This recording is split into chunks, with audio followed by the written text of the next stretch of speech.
Good morning, all the students. How are you? I hope that each and every student must be fit and fine.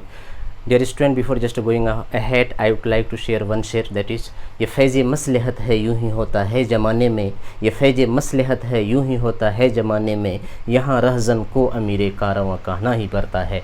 Dear students, one quotation I would like to share with all of you, that is what: eternal vigilance is the real price of liberty.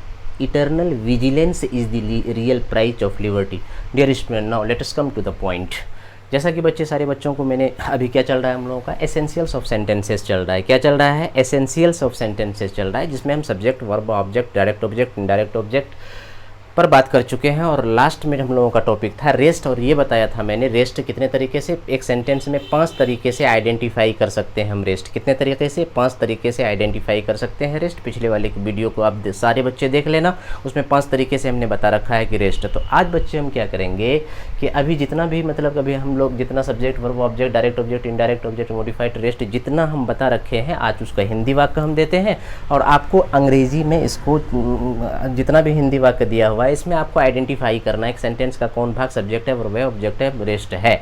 और कुछ अभी हम लोगों ने tense, अभी हम बच्चे tense में अभी स्टार्ट नहीं किया हूँ, लेकिन कुछ सेंटेंस को मैं बता दिया हूँ इस बात को प्रूफ करने के लिए कि अगर इन आइटम्स को, if you don't possess the capacity to identify which portion of the sentence is what, अगर ये सलाहियत आपके अंदर में नहीं है कि सेंटेंस का कौन भाग क्या है, तो आप ट्रांसलेशन बनाने में कासिर रह जाएंगे, नहीं बना पाएंगे. एकदम एक्यूरेटली और कॉन्फिडेंटली आप नहीं बना सकते हैं. तो इन आइटम्स को आइडेंटिफाई करना और डिटेक्ट आउट करना बहुत ही ज़रूरी है आप बच्चों के लिए. तो मैं सारी चीज़ों को इन डिटेल बता दिया हूँ, और ये भी कहा था किसी भी ग्रामर किताब में या फिर ट्रांसलेशन की बुक में ये चीज़ें सिस्टमेटिकली ऑर्गेनाइज्ड वे में अभी तक कोई भी किताब इंडिया में जितनी किताबें लिखी गई है नहीं है. मेरे द्वारा जो किताब लिखी जा रही है वो जब मार्केट में आएगी तो that book would be the first book incorporating these types of item. That is why, dear student, right now you each and every videos must be watched very carefully by you student through this very channel, that is Oxford Union English. ठीक है ना, जो इनकलाबी series ये चल रहा है. और आज का वीडियो बच्चा क्या है, 19th वीडियो है.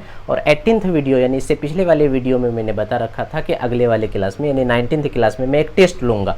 तो आप सारे बच्चे दिमाग से में एक बार देख लो क्या क्या वाक्य दिया हुआ है. इसमें आपको सिर्फ सब्जेक्ट, वर्ब, ऑब्जेक्ट, कंप्लीमेंट चुनना है, और आपको अंग्रेजी नहीं बनाना है. मैं कुछ का ट्रांसलेशन बना दिया हूँ, इसलिए मैं प्रूव करने के लिए देखो इसका जानना क्या जरूरी है. तो देखो बच्चे, ये सारे वाक्य दिए हुए हैं, इसमें क्या चुनना है आप सब बच्चों को? Subject, verb, object, direct object, indirect object, modified और रेस्ट. पहला वाला वाक्य है कि नेल कटर से कुछ लड़कियां क्लास में नाखून काट रही है. ठीक है. और नेक्स्ट वाला सेंटेंस है, एक खूबसूरत लड़की खूबसूरत तरीके से एक खूबसूरत लव लेटर लाल कलम से लिख रही है. नेक्स्ट सेंटेंस है कि पेड़ से पके पके आम गिर रहे हैं तेजी से. उससे नेक्स्ट सेंटेंस है, मेरी बहन अंग्रेजी में भाषण दे रही थी. उससे नेक्स्ट वाला सेंटेंस है कि हम लोग उनसे बात कर रहे थे. और नेक्स्ट वाला कि क्लास में वे लोग स्टिक से एक नए स्टूडेंट को जानबूझकर पीट रहा था. उसके बाद है सेंटेंस कि हम लोग दिल से अपने शिक्षक को पिछले वर्ष एक खूबसूरत गिफ्ट दिए थे. उससे नेक्स्ट वाला सेंटेंस है कि आप लोग पटना से पूर्णिया कल एक लग्जूरियस कार से आ रहे थे. ये सारा वाक्य है दिया हुआ बच्चे. ठीक है ना. आपको इसमें सिर्फ आइडेंटिफाई करना है कि सेंटेंस का कौन सा पोर्शन सब्जेक्ट है, वर्ब है, ऑब्जेक्ट है, डायरेक्ट ऑब्जेक्ट है, इनडायरेक्ट ऑब्जेक्ट है या रेस्ट है. अगर ये आप अच्छे से अगर इसको समझ जाते हो कायदे से कि एकदम बिल्कुल कॉन्फिडेंटली ये पोर्शन ये है, तो फिर ट्रांसलेशन बनाना आपके लिए इट बिकम्स जस्ट लाइक, और it is just like childish play for you to just translate any type of longer sentences. Doesn't matter, may be longer sentence and doesn't matter, any types of sentence may be complicated based upon relative pronoun. You will not have to face any type of, when you will not have any type of difficulty at all at the time of translating any sentences, that means what, कि you would be a very confident speaker in future, especially related to English language and literature. That is why पहला वाक्य में हम लोग आते हैं बच्चे, क्या है कि नेल कटर से कुछ लड़कियां क्लास में नाखून काट रही थी. तो आप बच्चों अगर इसमें ये पता है तुमको कौन सब्जेक्ट है, कौन वर्ब है, कौन ऑब्जेक्ट है, तो फिर आप आराम से ट्रांसलेशन बना लोगे. मैं एक एग्जांपल देता हूँ. देखो सारे बच्चे कि नेल कटर से कुछ लड़कियां क्लास में नाखून काट रही थी. सबसे देखो कि नाखून कौन काट रही थी, तो कुछ लड़कियां नाखून काट रही थी. तो ये क्या है भाई, सब्जेक्ट है. और कुछ लड़कियां जो काट रही थी, तो काटना से बना है, ये वर्ब है. तो क्या काट रही थी, नाखून काट रही थी. ये क्या है, ऑब्जेक्ट है. और क्लास में बताया था मैंने रेस्ट में कि अगर कोई भी वर्ड में या पर से जुड़ा हुआ हो तो वो रेस्ट कहलाएगा. तो ये भी यहाँ रेस्ट है.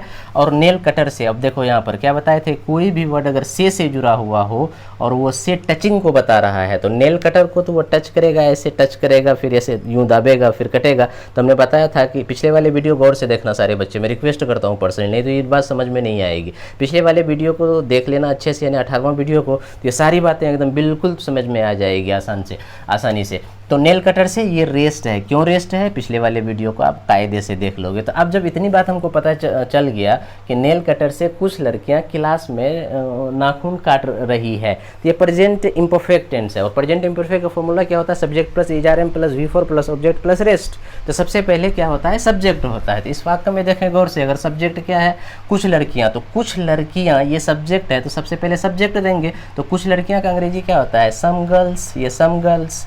तो पता चला कि ये खत्म हो गया। उसके बाद ईजारएम का प्रयोग होता है, चूंकि यहाँ पर प्लूरल है इसलिए आर का प्रयोग दे दिए, यहाँ पर आर का इस्तेमाल किए। उसके बाद क्या है, फॉर्मूला V4 है। तो सेंटेंस में वर्ब कौन है, काटना। काटना का अंग्रेजी क्या होता है जी, कट। और कट का V4 क्या होता है, कटिंग। तो सम गर्ल्स आर कटिंग, तो ये खत्म। और उसके बाद हमने बताया अभी, उसके बाद क्या होता है, सेंटेंस ऑब्जेक्ट। तो ऑब्जेक्ट कौन है जी, नाखून। नाखून को इंग्लिश में बोलते हैं नेल्स। तो अब ये भी बच्चा ख़त्म हो गया। अब देखो दो रेस्ट बचा, नेल कटर से और क्लास में। तो सबसे पहले किसी भी रेस्ट को आप रख सकते हैं, ज़्यादा बेहतर है कि नाखून से, नेल कटर से काट रहा है तो नाखून के बगल में कौन सट रहा है, पहले कौन आ रहा है। हालांकि किसी को भी रखेंगे ऑब्जेक्ट के बाद गलत सेंटेंस नहीं होगा, लेकिन ज़्यादा बेहतर है कि नाखून और नेल कटर से सटा हुआ है, इसको उसी के बगल में रखेंगे। तो सम गर्ल्स आर कटिंग, क्या कटिंग, तो नेल्स। तो पता चला ऑब्जेक्ट भी खत्म हो गया, यहाँ तक तो खत्म हो गया। बचा क्या, रेस्ट बचा क्लास में और नेल कटर से। तो नेल कटर से, और हमने बताया था कि नेल कटर से टचिंग वाला ये रेस्ट बताया, टचिंग हो रहा है नेल कटर, यानी इसको पकड़ेंगे नेल कटर को, यानी हैंड में टच हो रहा है। तो हमने बताया था कि जहाँ टच होता है, से जुड़ा हुआ शब्द टचिंग को बता रहा है, तो वो प्रीपोजिशन विद लेता है। तो इसीलिए नेल कटर से का अंग्रेजी क्या हो जाएगा, विथ अ नेल कटर। अब उसके बाद बचा, ये ख़त्म हो गया। अब बचा क्या पूरा सेंटेंस के अंदर में, क्लास में, तो इन द क्लास, ये ख़त्म पूरा हो गया कि some girls are cutting nails with a nail cutter in the class. बिल्कुल सिंपल है। तो इसीलिए बच्चे, मैं रिक्वेस्ट करता हूँ सारे बच्चों से कायदे से इन चीज़ों को समझना, पिछले वाले सारे वीडियो को सिस्टेमेटिकली ऑर्गेनाइज्ड वे में लिख लो और फिर उसको रिवीजन करो बार बार, फिर समझ। और रिवीजन करने के बाद मैं जितना वाक्य देता हूँ उसको बार बार देखो तुम लोग, और देखना कि 2-4 महीने के अंदर में तुम्हारा level of English or your potentiality related to English will be to a great extent. You will not have any type of difficulty related to this very language. Now see the next sentence. एक खूबसूरत लड़की खूबसूरत तरीके से एक खूबसूरत love letter लाल कलम से लिख रही है। अब वाक्य इतना बड़ा लग रहा है कि पता नहीं आदमी घबरा जाएगा कि इसका भी ट्रांसलेशन बनेगा। अरे यार दुनिया, यहाँ से 1/2 किलोमीटर लंबा सेंटेंस भी हो तो उसका भी ट्रांसलेशन बन सकता है और आसानी से बन सकता है। शरायत ये है कि आपको सेंटेंस का आइटम्स आता है या नहीं आता। अगर आ रहा है तो then it is child display for you, all of you. तो एक देखो इसमें सेलेक्ट करो कि एक खूबसूरत लड़की खूबसूरत तरीके से एक खूबसूरत लव लेटर लाल कलम से लिख रही थी। सबसे पहले देखो भाई कि काम कौन कर रही है, लिखने का काम, लिख रही थी, मतलब लिखना से बना है, तो ये वर्ब है। तो लिख कौन रही थी, तो एक खूबसूरत लड़की। तो अब देखो यहाँ पर एक खूबसूरत लड़की लिख रही थी, ये सब्जेक्ट है, ये वर्ब है। तो क्या लिख रही थी भाई, तो एक खूबसूरत लव लेटर ली, तो ये क्या है, ऑब्जेक्ट हो गया। और किस चीज़ से, लाल कलम से। हमने क्या बताया था कि टचिंग वाला यानी मार्कर से, तो ये भी क्या है, रेस्ट। और लाल कलम से, तो ये भी क्या है, रेस्ट है, क्योंकि टच होगा फिर, तो ये भी क्या है जी, रेस्ट है। अब उसके खूबसूरत तरीके से, आप देखो पिछले वाले वीडियो में देखना, खूबसूरत तरीके से मतलब ब्यूटीफुल्ली, यानी एडवर्ब वाला से जो रहेगा वो भी रेस्ट आएगा। जब इतनी बातों को हमने सेलेक्ट कर लिया कि खूबसूरत लड़की सब्जेक्ट है, खूबसूरत तरीके से रेस्ट है, खूबसूरत लव लेटर ऑब्जेक्ट है, लाल कलम से रेस्ट है, लिख रही थी वर्ब है, तो सबसे पहले, और ये कौन टेंस है, लिख रही है, तो अभी यही टेंस है, प्रेजेंट कंटिन्यूअस, मतलब subject plus is are am plus V4 plus object plus rest. तो सबसे पहले एक खूबसूरत लड़की सब्जेक्ट है, तो अब ब्यूटीफुल गर्ल, ये बच्चा खत्म। ईजारएम का प्रयोग करो, तो ईजारएम का इसमें से 3rd पर्सन सिंगुलर नंबर है, तो ईज आया। उसके बाद V4 वर्ब क्या है जी, लिख रही थी, यानी ये लिख रही थी, तो उसके बाद वर्ब दो, लिखना का अंग्रेजी राइट होता है, राइट का V4 राइटिंग। तो सब्जेक्ट और वर्ब खत्म हो गया, यानी a beautiful girl is writing. अब उसके बाद देखो बच्चे कि क्या है फार्मूला के ऑब्जेक्ट, तो ऑब्जेक्ट कौन है यहाँ पर, एक खूबसूरत लव लेटर, तो अ ब्यूटीफुल लव लेटर, ये बच्चा ख़त्म। अब देखो यहाँ पे क्या है, अब बचा क्या कि खूबसूरत तरीके से और लाल कलम से, दोनों रेस्ट है, लेकिन ये एडवर्ब वाला रेस्ट है और ये टचिंग वाला रेस्ट है। तो अब यहाँ खूबसूरत तरीके से मतलब ब्यूटीफुल्ली, तो ये बच्चा ख़त्म। अब बचा लाल कलम से, तो विथ रेड पेन, ये बच्चा ख़त्म। कितना आसान है, अब देखो कि इतना बड़ा बड़ा ट्रांसलेशन एकदम बिल्कुल लग रहा है, फटाफट बन रहा है। अब तुम लोग सारे बच्चे, मैं ये चैलेंज के साथ कह रहा हूँ कि जितने भी वीडियोज़ आ रहे हैं, मैं किसी का तनकीद या क्रिटिसाइज नहीं कर रहा हूँ, लेकिन मैं चूँकि खुद देखता हूँ सारे लोगों का स्टाइल, लेकिन this will be the single style और this will be a unique style. That is why each and every student of India, I request personally, of India and of Pakistan, I request, just try to observe this very point and try to understand. Just understanding, try to spread the videos or disseminate the videos and try to teach your student on the styles followed by me through this very video channel. So I request you, please subscribe and share the channel well. So now see the next sentence. पेड़ से पके पके आम गिर रहा है तेजी से। तो आप देखो जी, तेजी से एडवर्ब वाला है, तो ये क्या है, पहले आ गया रेस्ट। आप देखो कि पेड़ से पके आम गिर रहा है, तो गिरना वर्ब, और क्या गिर रहा है, तो पके आम, ये क्या है जी, सब्जेक्ट, और पेड़ से ये जुदाई को बता रहा है, देखो से जुदाई को बता रहा है। तो पिछले वाले वीडियो में डिटेल से बता के रखा हूँ कि पेड़ से मतलब ये रेस्ट है। तो आप देखो जी, सबसे पहले तेजी से गिर रहा है, तो प्रेजेंट कंटिन्यूअस, ये भी टेंस है। तो मैं सिर्फ अभी टेंस में नहीं पढ़ाया हूँ तुम लोगों को, सारे बच्चे ये बात को ध्यान रखना, लेकिन बात को मैं प्रूव करने के लिए कह रहा हूँ। जब टेंस पढ़ाऊँगा तो फिर इन बातों को वहाँ नहीं बताऊँगा, फिर टेंस एडवांस लेवल की बात बताऊँगा कि जब तक फिर तुम बूढ़े होकर के दाढ़ी तुम्हारा पक के झड़ जाए, फिर टेंस कभी पढ़ने की ज़रूरत नहीं होगी, उस लेवल का टेंस मैं पढ़ाऊँगा। तो अभी इन बातों को कायदे से समझोगे तो वहाँ तुमको मस्ती आ जाएगी, लेकिन यहाँ पर अगर बातों को नहीं समझे तो फिर वहाँ तुमको बोरियत फीलिंग होगी। तो इसीलिए I request you personally each and every student, by stitching yourself with all the videos whatever being uploaded by me through this very YouTube channel, तो each and every student must very careful and scrupulously must watch all the videos. तो now see the next कि पेड़ से पके आम गिर रहा है तेजी से, तो ये भी प्रेजेंट कंटिन्यूअस टेंस है। सबसे पहले देखेंगे क्या भाई सब्जेक्ट कौन है, तो पके आम, तो राइपेन मैंगोस, यहाँ तक क्या है, ये सब्जेक्ट है, तो ये बच्चा ख़त्म, और प्लूरल है तो इसीलिए क्या हो जाएगा आर, और गिरना का अंग्रेजी क्या होता है जी फॉल, तो फॉल से क्या आ जाएगा फॉलिंग, तो राइपेन मैंगोज आर फॉलिंग, तो पता चला ये बच्चा भी ख़त्म हो गया। तो अब यहाँ पर देखो बच्चे कि राइपेन मैंगोज आर फॉलिंग, वो भी अब बचा क्या, दो रेस्ट, पेड़ से और तेजी से। अब कुछ भी किसी को पहले लिख सकते हो, तो अब मान लो कि तेजी से, तो फास्ट, तेजी से का अंग्रेजी क्या होता है फास्ट, ये बच्चा ख़त्म। अब उसके बाद है कि पेड़ से, लास्ट ये वाला पेड़ से, और बताए थे कि जुदाई वाला हमेशा प्रीपोजिशन क्या लेता है, फ्रॉम लेता है, तो फ्रॉम द ट्री, तो क्या हो जाएगा, ripen mangoes are falling fast from the trees. अब देखो बच्चे कि आपको पता होना चाहिए कि कौन सब्जेक्ट है, कौन वर्ब है, कौन ऑब्जेक्ट है, कौन रेस्ट है। अगर पता है तो जिस तरीके से मैं आसानी से बना दे रहा हूँ उसी तरीके से आप सब बच्चे आसानी से बना लोगे। नेक्स्ट सेंटेंस देखो, मेरी बहन अंग्रेजी में भाषण दे रही थी। अब देखो ये पास्ट कंटिन्यूअस टेंस है, मेरी बहन अंग्रेजी में भाषण दे रही थी। सबसे पहले मेरी बहन क्या है जी, सब्जेक्ट है, दे रही थी ये वर्ब है, भाषण ये क्या है ऑब्जेक्ट है। तो दे रही थी पास्ट कंटिन्यूअस टेंस है, पास्ट कंटिन्यूअस का फॉर्मूला क्या था, सब्जेक्ट प्लस वज या verb plus B4 plus object plus rest. तो सबसे पहले मैं इसको बना दे रहा हूँ, देखो मेरी बहन, तो माई सिस्टर सब्जेक्ट, ये बच्चा खत्म, और पास्ट कंटिन्यूअस है तो वज या वर्ब का प्रयोग करेंगे, लेकिन my sister third person singular number है इसलिए वच का प्रयोग होगा। और दे रही थी, और भाषण देना का अंग्रेजी देने के सेंस में गिव नहीं करके डिलीवर करते हैं, यानी देना का, भाषण देना का डिलीवर स्पीच, तो देना का सिर्फ क्या हो गया डिलीवर। तो आप देखो डिलीवर से बिफोर क्या होगा डिलीवरिंग, तो माई सिस्टर वॉज डिलीवरिंग, तो ये बच्चा खत्म। अब उसके बाद क्या फॉर्मूला है ऑब्जेक्ट, तो ऑब्जेक्ट इस वाक्य में कौन है, भाषण, भाषण का अंग्रेजी क्या होता है स्पीच, ये स्पीच, तो ये बच्चा खत्म। अब बचा क्या जी अंग्रेजी में, और बताए थे कि कोई भी वर्ड में या पर से जुड़ा हुआ रहे तो वो रेस्ट कैटेगरी में आता है, तो ये रेस्ट है, और रेस्ट को रेस्ट में लिख देंगे इन इंग्लिश।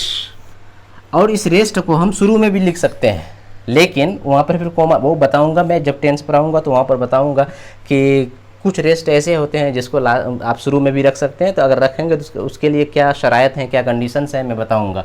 तो देखो ये भी रेस्ट दे दिए वहाँ पर इन इंग्लिश खत्म। तो क्या हो जाएगा, मेरी बहन अंग्रेजी में भाषण दे रही थी, तो my sister was delivering speech in English. अब नेक्स्ट सेंटेंस से देखो कि हम लोग उनसे बात कर रहे थे। तो अब यहाँ पर देखो बच्चों कि हम लोग ये क्या है, सब्जेक्ट है, और बात कर रहे थे ये क्या है, वर्ब। तो अब देखो कि उनसे बात कर रहे थे, तो बताए थे कि से जुड़ा हुआ शब्द वो रेस्ट भी होगा और ऑब्जेक्ट भी होगा। अगर कन्वेइंग वाली बात हो तो वो क्या होगा, ऑब्जेक्ट होगा। कंसल्टिंग वाली यानी टचिंग वाली बात हो तो वो वहाँ पर क्या होगा, रेस्ट होगा। तो अब यहाँ पर देखो, यहाँ पिछले वाले वीडियो देखना गौर से, वहाँ पर मैं बता रखा हूँ ये सेम सेंटेंस को कि हम लोग उनसे बात कर रहे थे, तो मतलब कन्वे हो रहा है कुछ, तो मतलब हुआ कि ये ऑब्जेक्ट है। तो हम लोग उनसे बात कर रहे थे, तो हम लोग का अंग्रेजी कर रहे थे, ये पास्ट कंटिन्यूअस टेंस है। सेम इसी तरीके से वी होगा सब्जेक्ट, हम लोग का अंग्रेजी क्या होता है, वी। तो ये बच्चा खत्म, और वी के साथ वर्क का इस्तेमाल होगा। और उसके बाद क्या है जी, बात करना, और बात करना का अंग्रेजी था टॉक, और टॉक का बिफोर क्या आता है, टॉकिंग। तो वी वर टॉकिंग, और उसके बाद क्या है, ये बच्चा भी खत्म हो गया, ऑब्जेक्ट। तो ऑब्जेक्ट कौन है, अगर मर्द होता हो अगर वहाँ पे तो हिम, अगर औरत हो तो हर।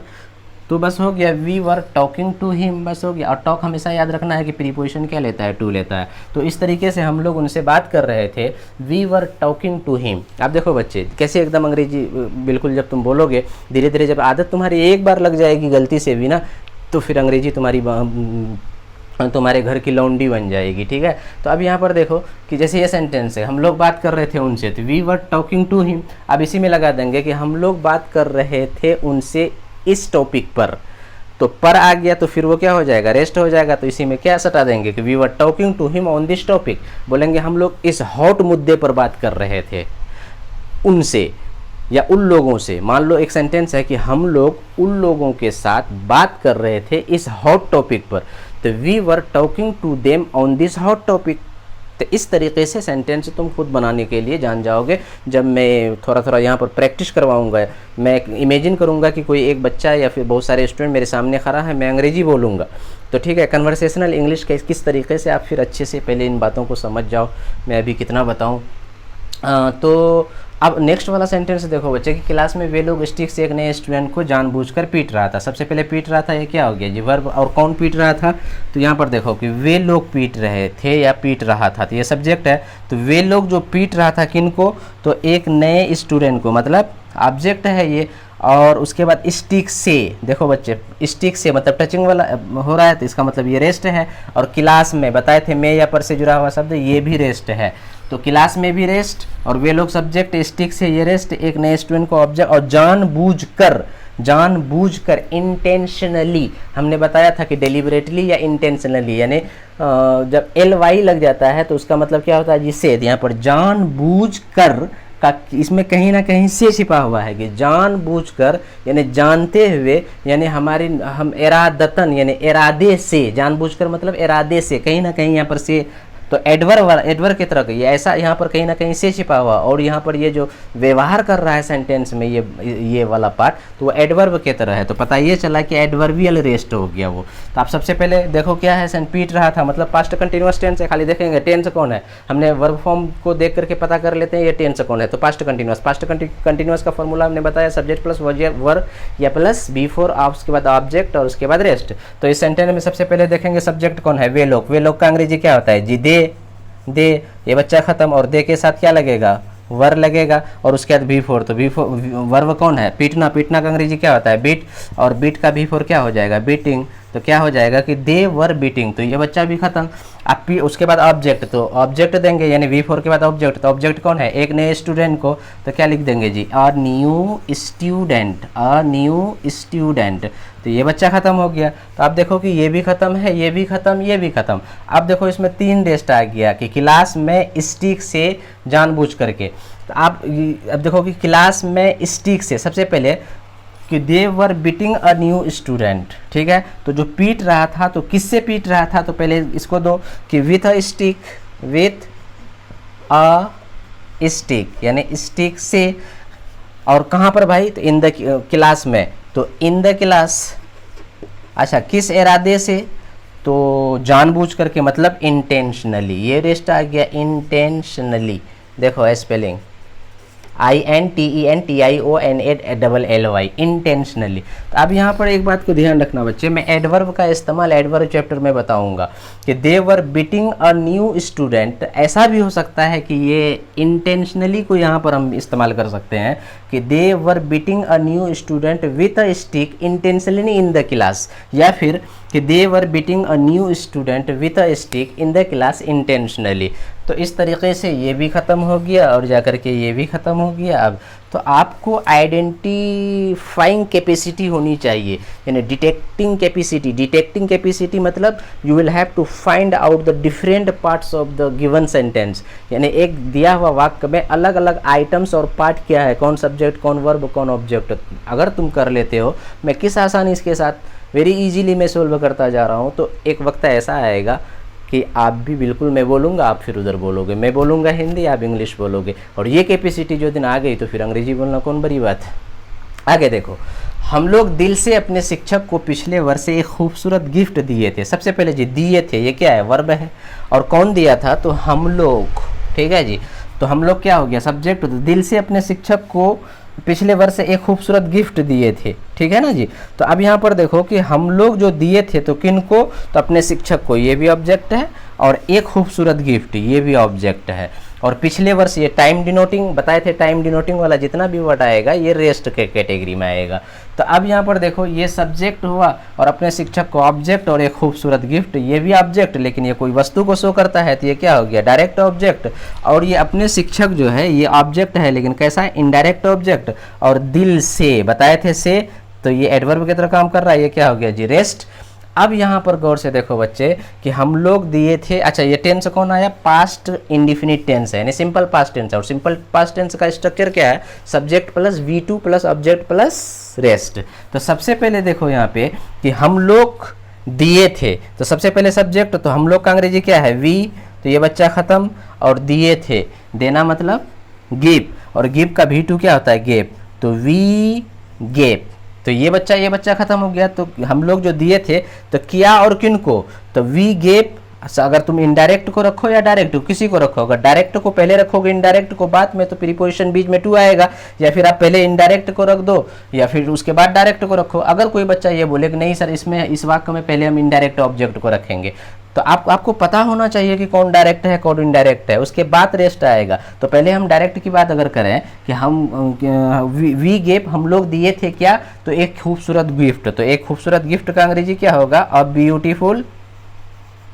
ब्यूटीफुल गिफ्ट हो गया जी, यानी डायरेक्ट ऑब्जेक्ट को पहले रख दिए। अब इनडायरेक्ट ऑब्जेक्ट को रखते हैं अपने शिक्षक को, तो क्या हो जाएगा जी, टू। और अपना का अंग्रेजी यहाँ पर क्या होगा जी, सब्जेक्ट वी है इसीलिए अपना का अंग्रेजी आवर होगा, ये केस चैप्टर में मैं बताऊंगा। तो we gave a beautiful gift to our teacher, तो अब यहाँ पर देखो बच्चे कि ये भी खत्म और जाकर के ये भी खत्म। तो अब बचा क्या जी, दिल से और जाकर के पिछले वर्ष। तो दिल से का अंग्रेजी क्या होता है, एट हार्ट, हट नहीं बोलना, हार्ट।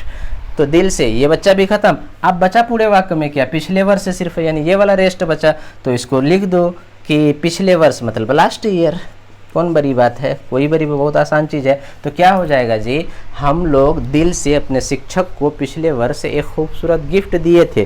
तो we gave a beautiful gift to our teacher last year, at heart last year. तो अब देखो यहाँ पर कि we gave a beautiful gift to our teacher at heart last year, या लास्ट ईयर एट हार्ट, कुछ भी लिख सकते हो, कोई दिक्कत नहीं है। अब नेक्स्ट वाला सेंटेंस देखो बच्चे कि हम लोग पटना से पूर्णिया कल एक लग्जूरियस कार से आ रहे थे। तो गौर से देखना, तो हम लोग क्या है, सब्जेक्ट है, और आ रहे थे ये क्या है बच्चों, वर्ब है। आप लोग इसको बना के देखो तो बन रहा है, नहीं बनेगा अंग्रेजी में, ओके ठीक है। आप लोग नहीं बना पाओगे तो मैं बना दे रहा हूँ। गौर से देखो कि हम लोग ये सब्जेक्ट है और आ रहे थे ये वर्ब है। अब यहाँ पर देखो कि पटना से पूर्णिया मतलब पटना से जुदाई हो रही है, यानी सेपरेशन, और पूर्णिया को हम जा रहे हैं, यानी मूवमेंट शोइंग वर्ब है। तो इस लिहाज से ये पूर्णिया ऑब्जेक्ट और ये पटना से जुदा हो रहे हैं, जुदाई वाला क्या होता है, रेस्ट। तो ये रेस्ट आ गया। अब यहाँ पर देखो कि कल जो है ये टाइम डिनोटिंग वर्ड है, तो ये भी रेस्ट। अब एक लग्जूरियस कार से, तो अब हमने बताया था कि एक लग्जूरियस कार से तो मतलब उसके अंदर में जाएंगे, टचिंग पोजीशन में आएगा, तो मतलब ये भी क्या है, रेस्ट है। तो सबसे पहले यहाँ पर देखो बच्चे कि आ रहे थे हम लोग, तो इसका मतलब है ये पास्ट कंटिन्यूअस है, और पास्ट कंटिन्यूअस है तो सब्जेक्ट प्लस वजवर या फिर सब्जेक्ट प्लस वजवर और वी फॉर, मतलब हम लोग, तो हम लोग का अंग्रेजी क्या होता है, वी। तो ये बच्चा खत्म, वी के साथ क्या लगेगा, वर, तो वी वर, और आ रहे थे तो वी वर कमिंग, मतलब वर्ब भी खत्म हो गया, ये भी खत्म और ये भी खत्म। तो अब देखो जी वी वर कमिंग, उसके बाद देखो कि इस वाक्य में कि वी वर कमिंग, तो कहाँ कहाँ आ रहे थे, उसके बाद ऑब्जेक्ट होता, तो वी वर कमिंग टू कहाँ, पूर्णिया, तो we were coming to Purnia. उसके बाद अब देखो कि एक रेस्ट हुआ कि पटना से और लग्जूरियस, एक लग्जूरियस कार से। तो सबसे पहले देखो कि पटना और पूर्णिया एक एक एक एक ग्रुप का है, एक ग्रुप का, तो इसीलिए ये रेस्ट भी है, ये रेस्ट भी है, लेकिन ज़्यादा बेहतर है कि आप पहले पटना से दीजिए, तो फ्रॉम पटना हो जाएगा, पटना से क्यों, जुदाई वाली है। तो अब देखो तो क्या हो गया कि we were coming to Purnia from Patna, कहाँ जी, फ्रॉम पटना। तो ये बच्चा ख़त्म, तो ये भी ख़त्म, ये भी ख़त्म, पूर्णिया भी ख़त्म, और ये वर्ब तो पहले ही ख़त्म हो गया था। अब उसके बाद क्या बचा जी कि एक लग्जूरियस कार से, तो क्या कर देंगे, बाई अ लग्जूरियस कार, ठीक है। तो पता चला ये एक कार भी खत्म हो गया। अब एक रेस्ट बचा हुआ है कि कल, ये कल जो है यानी यस्टरडे बीता हुआ, तो इस यस्टरडे को हम शुरू में भी रख सकते हैं, लेकिन शुरू में रखेंगे तो इसको कोमा दे देंगे, अगर हम लास्ट में रखेंगे तो फिर सिंपली दे देंगे सिर्फ हम यस्टरडे, ठीक है। तो इस लिहाज से देखो बच्चे कि कितना लंबा लंबा सेंटेंसेस है। कुछ बच्चे, अगर जो बच्चे ध्यान से अभी सारे वीडियो के from first videos up to 19th video जो बच्चा अभी तक देख लिया होगा, तो मैं तो ये चैलेंज के साथ कह सकता हूँ कि इससे पहले कभी जब से वो पैदा हुआ होगा तो इन बातों को वो नहीं कोई टीचर उनको बताए होंगे, ये श्योर। और मैं चाहता हूँ, ये फ़खरीला बात नहीं है, मैं अक्सर देखा हूँ, किताब में है ही नहीं, तो अक्सर यहाँ टीचर पढ़ाते हैं तो क्या कि किताब का स्टडी करके कुछ ऐसी बातें हैं जो आप लैंग्वेज और लिटरेचर से जब आप एमए करते हो, पीएचडी करते हो, तो खुद जाहिर सी बात है कि एक बंदा मैथ से एमएससी किया हुआ है और एक बंदा इंटर किया हुआ हो यानी आईसी किया हुआ हो, वो बच्चा मैट्रिक, वो टीचर मैट्रिक को पढ़ाता हो और एमएससी वाले भी मैट्रिक को पढ़ाता हो, तो पढ़ाने में फ़र्क होगा। तो इसीलिए बच्चे, on the basis of my experience through the journey of my learning English, I have gained and I have achieved so many important things, and whatever experiences or whatever reflections have been taken place in my brain, so through all my experiences I am sharing all my experiences with you all students. That is why I personally request you, I can speak English hours and hours. If I get an opportunity to speak in English from morning up to evening, if the fact and on any topic, if the topic is already familiar to me, that means what I can speak English from morning up to evening. That is why each and every student must, because if I can speak, then why not my student? If I can speak, my student can also speak well. If I can speak and if I can deliver speech hours and hours, why not then my student? So I hope and I strongly believe that each and every students learning English through this very video channel, that is Oxford Union English. So you each and every student must be very intelligent related to English language and literature. In future you may be appearing so many different competitive examination like banking, SSC, railways and CSET examination, especially SSC examination. So there the most of the questions are very typical and difficult, and from the first video now I think 200 videos are to be uploaded in this very YouTube channel. So each and every videos is looked by you very accurately or very sincerely, very scrupulously, very carefully, then I give you guarantee out of 100 question can be solved by you in English related. Especially whatever questions may be common error, may be synonym, may be antonym, may be questions based upon longer passage. So each and every type of question you can very easily solve related to any examination conducted in India up to now. So because so many new chapters, because I am right now making your background strong. I have, because first chapter would be tense, तो So right now first chapter up to now I haven't started first chapter, that is tense.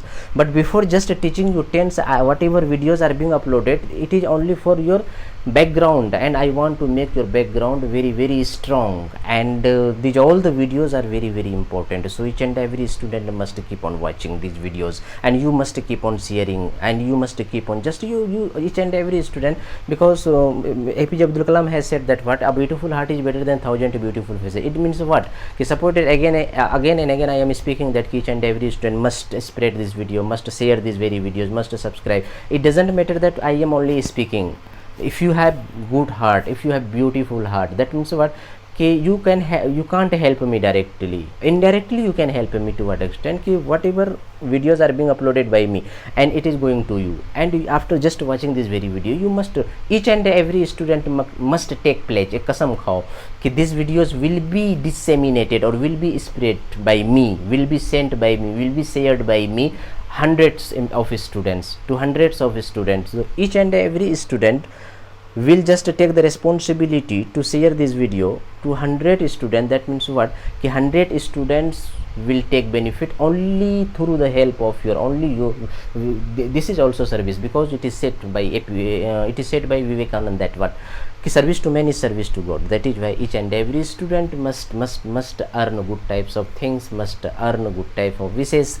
And I wish each and every student, those students whether directly or indirectly sharing these videos, that means what? Ki indirectly he is or they are helping me, and if you are helping me, I wishing you all the best. May God grant you all types of success in your life, maybe any competitive examination, maybe CSET, UPSC, BPSC and SSC, in any competitive examination. I wish and I shall pray to God that each and every student directly or indirectly helping me, or whether you are not helping me, only watching the very video, very honestly I pray to God that each and every student in future through this very video channel are learning anything, they must be selected one day, inshallah. And with this very statement, I would like to share one share of Allama Iqbal कि ना समझोगे तो मिट जाओगे ए हिंदुस्तान वाले, तेरी दास्तां तक ना होगी दास्तानों में. Then after he says a very beautiful thing. मैं सारे बच्चों को कहता हूँ बहुत ज़्यादा मेहनत करो बच्चे.